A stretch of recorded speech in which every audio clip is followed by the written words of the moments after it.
మీ పిల్లలు maths science లో dull గా ఉన్నారా? 100% మార్క్స్ కావాలంటే ఆన్లైన్ ట్యూషన్ ట్యుటోరిక్స్ లో జాయిన్ అవ్వండి. Welcome to Suman TV.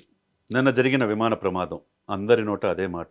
Air India విమానానికి ఏమైంది, ఎందుకు పైకి వెళ్ళిన కాసేపట్లోనే కూలిపోయింది? టెక్నికల్ లోపమా, లేకపోతే డబుల్ ఇంజిన్లు ఫెయిల్ అయినాయా, లేకపోతే పక్షి ఎదురొచ్చి కొట్టిందా? రకరకాల ఆరోపణలు, రకరకాల విమర్శలు ఉన్న ఈ సందర్భంలో అసలైనది ఏం జరిగింది అనేటానికి ఆ రెక్కల్లో ఉండే ఆ బ్లాక్ బాక్స్ చేతిలోనే అన్ని రహస్యాలు నిక్షిప్తమై ఉంటాయి. 24 అవర్స్లో విమానంలో ఏం జరిగింది అనేది కూడా పూర్తిగా దాంట్లోనే ఉంటుంది. కాబట్టి విమాన ప్రమాదాలు జరిగితే దానికి జరిగిన పరిణామాలు అనేది కూడా తెలుసుకునేది, అది దొరికితే కనుక తెలియదు. అది దొరికిందనే తెలుస్తుంది. అది ఆరెంజ్ కలర్లో ఉంటుంది. అది దొరికింది. ఆ దొరకటం 24 అవర్స్లో విచారణ చేస్తారు. 24 అవర్స్ నుంచి 1 వీక్ లోపు వాళ్ళు రిపోర్ట్స్ ఇచ్చే అవకాశం ఉంది. కాబట్టి ఇది ఏం చేస్తుంది?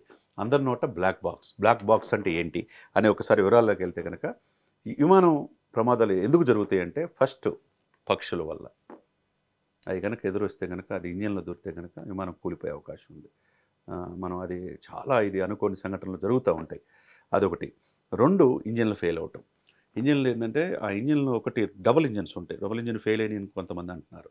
మరి దాని గురించి ఎంక్వైరీ చేసుకోవాల్సి వస్తుంది. 3, అతి ముఖ్యమైనది, లాంగ్ డిస్టెన్స్ కాబట్టి, దాదాపు 10 గంటల ప్రయాణం కాబట్టి, అంటే దాదాపు 7,000 కిలోమీటర్లు అంటున్నారు. ఎంతో పూర్తిగా తెలియదు, కానీ 10 గంటలు ప్రయాణం చేయాలి కాబట్టి 54,000 లీటర్ల ఫ్యూయల్ ఉంది అక్కడ. అది ఎప్పుడైతే కిందకి రాసుకుందో మొత్తం ఒక్కసారిగా అగ్నిపర్వతం బద్దలవడానికి కారణమైంది. అసలు వాట్ ఎవర్ ఇది జరిగిందనడానికి ఈ బ్లాక్ బాక్స్లో ఏముందని ఒకసారి కనుక మనం చూస్తే కనుక, ప్రతి విమాన ప్రమాదాలు జరుగుతుంటాయి ప్రపంచవ్యాప్తంగా, మన దేశం ఒక్కటే కాదు.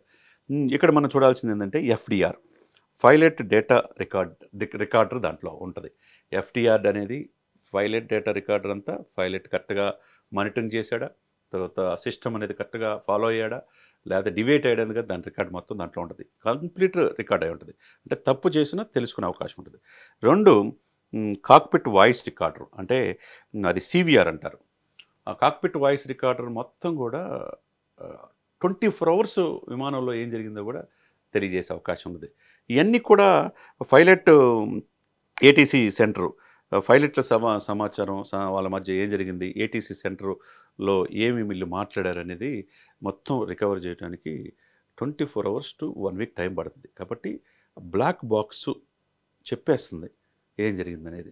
ఈ విమాన ప్రమాదానికి కారణం ఏంటి, ఏం జరిగింది, ఎగరంగాల్లో ఏమైంది, తర్వాత లేకపోతే విమానంలో ఇంజన్లో ప్రాబ్లం అయిందా, లేకపోతే పక్షి వచ్చిందా, దానిలో వాళ్ళు మాట్లాడుకుందంతా రికార్డ్ అవుద్ది. కాబట్టి మేడే కాల్ఫర్ చేశారు కాబట్టి, అంటే ప్రమాదంలో ఉన్నామని వాళ్ళు కాల్ఫర్ చేశారు కాబట్టి, అవన్నీ కూడా అది ఓపెన్ అయితే కానీ తెలియదు. కాబట్టి మనం కూడా వాళ్ళ యొక్క విచారణకి సహకరించాలా. ఏవియేషన్ అధికారులు ఉంటారు, సివిల్ ఏవియేషన్ అధికారులు, తర్వాత ATC సెంటర్ ఉంటుంది. వాళ్ళు ఎందుకు వాళ్ళ మధ్య రాడార్ పైలట్ కాల్ చేసినా వీళ్ళు రిసీవ్ చేసుకోలేపారు, సంబంధాలు ఎందుకు తెగిపోయినాయి, తర్వాత ఫ్యూయల్ ఎలా ఉంది, తర్వాత ఏమైనా నాణ్యత ప్రమాణాలు ఉన్నాయా అనేది కూడా మనం ఇవన్నీ చూస్తే కనుక అర్థమవుతుంది అనమాట. కాబట్టి ఈ యొక్క బ్లాక్ బాక్స్లో ఏముందనేది అందరూ కూడా ఎదురు చూస్తున్నారు.